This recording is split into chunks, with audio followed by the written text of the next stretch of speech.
I will set out the details when they're finalised, and it will of course be presented to Parliament.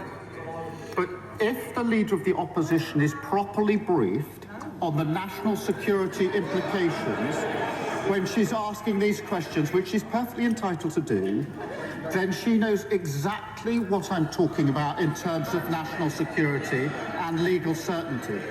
If, on the other hand, by the way, they're talking about the Chagos Islands, national security implications, Mauritius she's island. not doing her job. She's Somebody not else's concerned about island. national security, and she's not fit to be Prime Minister. Mr. Speaker, how can anyone believe that this man is defending UK interests when he bends the knee to anyone who asks him? His answer was so weak and so waffly, it is no wonder he needs a voice coach. But he didn't answer the question I asked him, why the Energy Secretary was not defending our country. The Energy and Environment Secretaries received nearly £400,000 worth of donations from Lisbeth Rousing. It's her money behind the court case that will stop an £8 billion investment.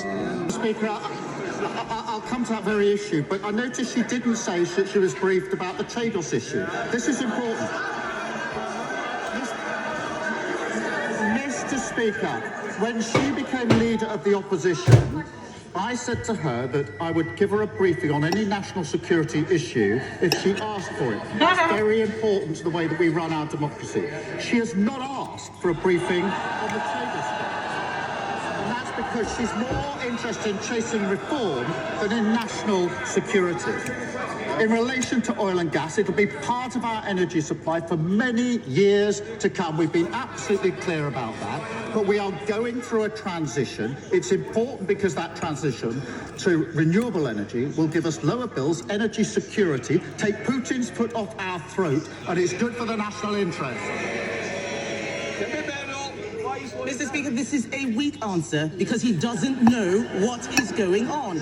Last week, I asked about the employment bill. He didn't know what was going on. We asked about the education bill. He didn't know what was going on. Let me tell him what is going on. Maybe he can answer some questions. Shell has said a one-year delay to Rosebank will cost £350 million and the loss of 1,000 jobs. Yep. Equinor has said a two-year delay to Jackdaw will cost £800 million. The only benefit I can see is the £400,000 to Labour ministers. Yeah. At a time of war in Europe, threatened energy security, increased competition from the US and elsewhere, we should be getting British oil and gas out of the ground. Does the Prime Minister have the guts to take on Labour donors and his Energy Secretary and approve the licence applications when they are resubmitted?